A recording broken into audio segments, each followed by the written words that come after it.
Now men have woken up. Before they decide to spend money on a woman, they ask themselves three questions. First, what real, practical problems can she solve for me? Second, what kind of emotional value can she give me? Third, what needs of mine can she fulfill? Only after figuring these out do they decide whether to invest or not. Look around. How many women in our social circles still post screenshots of red envelopes, gifts, or bouquets of flowers? On holidays, how many women can still receive unexpected surprises? The era of one-sided giving is over. Simps should go extinct, and nobody owes anyone anything. Do you agree? In China right now, there's a strange and very visible social shift happening between men and women, especially when it comes to dating, relationships, and marriage. For decades, people were used to hearing that men were the ones chasing women, bending over backwards to meet their demands, and doing almost anything just to get a chance. And for a long time, many men did exactly that. They saved for years. They bought apartments in the city, they purchased cars, they agreed to pay extremely high bride prices, and they accepted all kinds of conditions just to secure a marriage. But something in that dynamic has started to break down. The way a lot of men in China see it, women's expectations didn't just remain high, they kept increasing year after year, far beyond what most ordinary men can realistically meet. And as these demands became more extreme, many men began questioning whether the effort and sacrifice was worth it at all. Older single women are finally starting to face reality. A few days ago, a 33-year-old woman talked to me about her realizations, her face full of regret. She said that when she was younger and dating, she was always extremely picky about the man's house, car, looks, education, and even his hobbies, which had to meet her standards.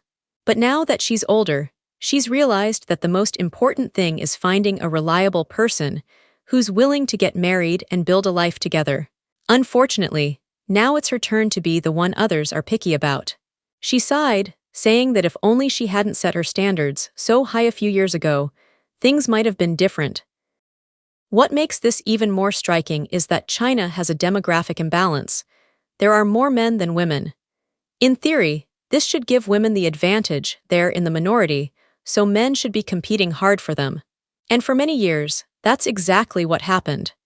But now, even with more men in the country, an increasing number of women remain single well into their 30s and 40s. The reason isn't that men have disappeared.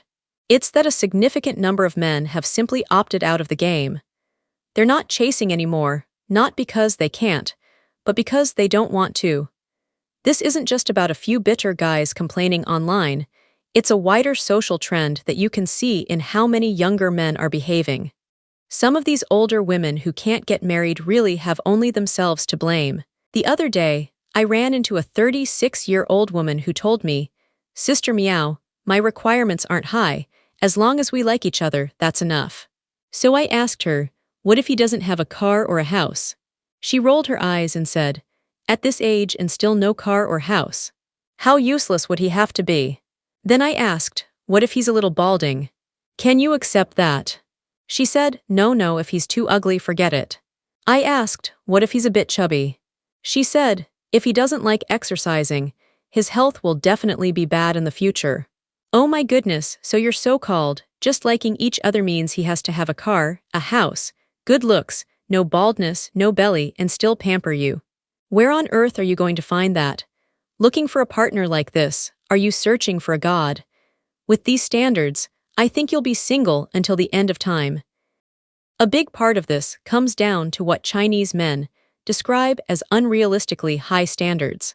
For example, in a lot of cases, a woman will say she wants a man who already owns an apartment in the city center, often in his name alone isn't enough, she wants it in her name or both names.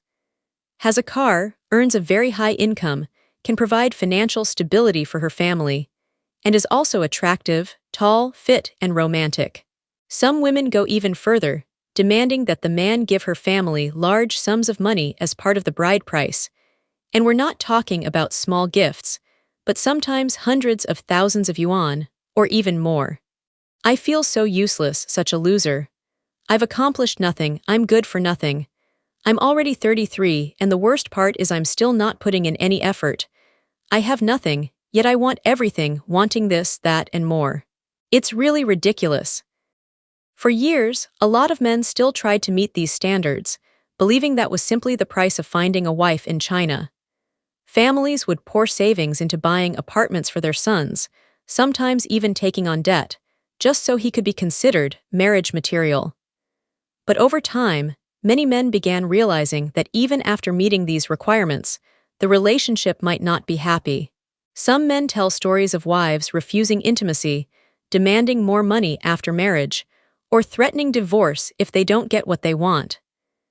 I'm already 32 this year and still not married. Does this mean no one will ever want me in this lifetime? My parents are so worried about me that their hair has turned white. My mom especially is terrified I won't get married, going around asking matchmakers everywhere to introduce someone to me, humbling herself in every way. I really can't just sit here and do nothing anymore. Today, I've decided to throw away my pride and openly post here to find myself a husband. Given my current situation, I really can't set my standards too high. First of all, I'm already older in age. And besides, I'm also worried about whether I can even have children in the future. So my requirement is, whether you are single and never married, divorced, with kids, or even widowed, I can accept it. I just hope I can meet someone who sees my worth, who can truly live a good life with me, be my companion for the rest of our lives, grow old together, hand in hand, through all the years until forever. If you never let me down in this life, I promise I will never let you down either. If you're not truly sincere, please don't bother me. Thank you.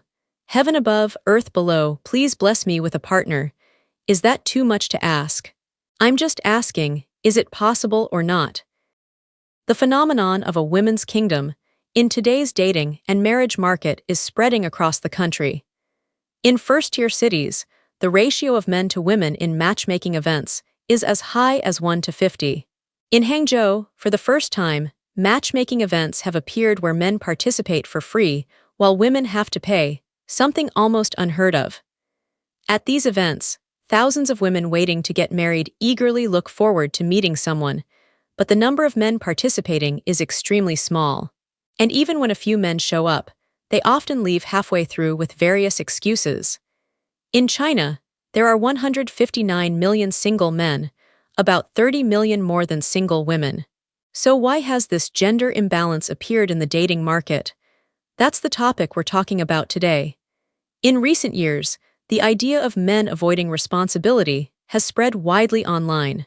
It means modern men are avoiding the responsibilities of marriage and are unwilling to pay the price for it. However, this view ignores one fact. Instead of men actively waking up, it's more accurate to say they've been scared away by the distorted marriage market. When a man's silent efforts receive no equal return, he's forced to lie flat, no longer seeing marriage as a necessary part of life. In 2024, the number of registered marriages nationwide was 6.106 million couples, down by 1.574 million from 2023, hitting the lowest point in nearly 40 years. As a result, our society, like Japan and South Korea, is accelerating into an era of extreme singleness. In the past, the marriage market endlessly promoted women's value while at the same time using various methods to belittle men. For example, in the dating market, a 25-year-old woman with a bachelor's degree, 1.6 meters tall, earning 3,000 yuan a month, could still be treated as a goddess as long as she looked decent. Meanwhile, a 30-year-old man with good looks, 1.75 meters tall, earning over 10,000 yuan a month, but without a car or house, wouldn't even be considered eligible to enter the dating scene. If you visit matchmaking corners across the country, you'll notice a common pattern. Women's standards for a partner are far higher than men's, requiring an annual income over 500,000 yuan, a house, and a car. The man's parents must have a pension, and sometimes they must also give hundreds of thousands of yuan in bride price. These conditions have become hard requirements. Some toxic, motivational streamers even promote the idea that if a man has no money, he shouldn't get married, while also teaching women how to convert the bride price and dowry into their personal premarital property. Before even getting married, both sides are already calculating against each other. This way of treating love like a business, so harsh in conditions and ugly in behavior, would make even the Buddha in a temple shake his head. Even if a man meets all the woman's demands and they officially become a couple, during events like May 20 Valentine's Day, or the first milk tea of autumn, if the man doesn't express his love with enough money, online opinion will slap him with labels like average man or Phoenix man. In today's traffic-driven culture, capital and media have pushed gender opposition to an unprecedented height. They manipulate public opinion to claim women are the disadvantaged side in marriage.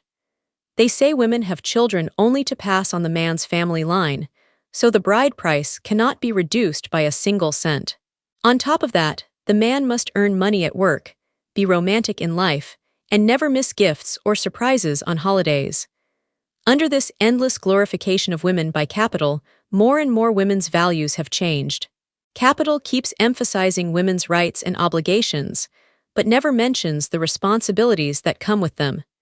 In such a marriage market and media environment, more and more men are forced to walk away. Even if a couple overcomes all obstacles and gets married, in big cities the cost of buying a house and car, plus a bride price of hundreds of thousands, will often drain the savings of 3 generations. After marriage, they're very likely to fall into debt. And that's just the opening act of marriage. Afterward comes the huge cost of raising children. According to statistics, the average cost for a Chinese family to raise a child to the age of 17 is 540,000 yuan. In first-tier cities like Beijing, Shanghai, and Guangzhou, the cost can exceed 1 million yuan. Although the government has introduced birth subsidies and extended maternity leave, in the face of high housing prices and childcare costs, it's basically a drop in the bucket. Therefore, in today's marriage market, shaped by capital's manipulation and media hype, it's not just men who are victims. Women are also victims. False public opinion has turned women's bodies into commodities for trade.